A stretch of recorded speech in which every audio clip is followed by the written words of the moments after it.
Bonjour et bienvenue sur les vidéos gourmandes des citadines en partenariat avec Pratix. Aujourd'hui, je vais vous présenter une recette très basique. On va parler de pâtisserie et de pâtes brisées.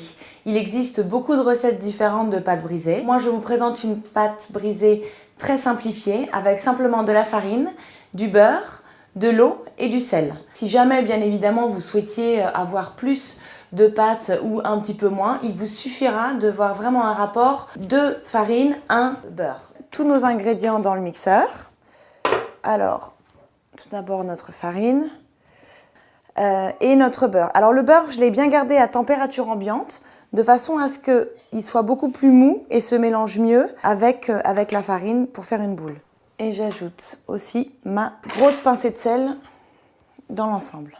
Alors en termes de pincée de sel, c'est vraiment une pincée de sel, hein. Là, je l'ai présenté dans une cuillère, mais faut pas hésiter à saler.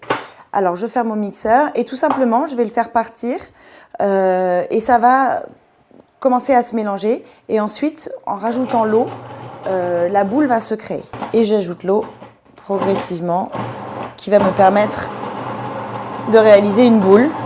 Vous allez voir, doucement, tout se coagule et finit par créer une boule. Voilà, vous voyez, hop, et voilà. Donc là, on la sort du mixeur et on a notre pâte brisée qui est très souple, normal puisqu'on vient de la faire. Il ne faut pas la laisser tourner trop longtemps. Dès qu'elle crée une boule dans le mixeur, ça suffit. Tous les ingrédients sont bien mélangés et on peut l'utiliser. On vient de réaliser notre pâte brisée, alors très rapidement avec le mixeur. Vous voyez, on a une belle boule de pâte. Idéalement, il vaut mieux la conserver 20 minutes avant de l'utiliser. 20 minutes, c'est un minimum. Comptez idéalement 45 minutes. Et ensuite, vous l'utilisez à l'aide d'un rouleau ou pour faire tout ce que vous souhaitez faire. Voilà, écoutez, je vous souhaite de réaliser de très très belles tartes grâce à cette pâte brisée, dont vous pourrez trouver de nombreuses recettes sur mon site. Et donc à très bientôt sur gourmandescitadines.com. Au revoir.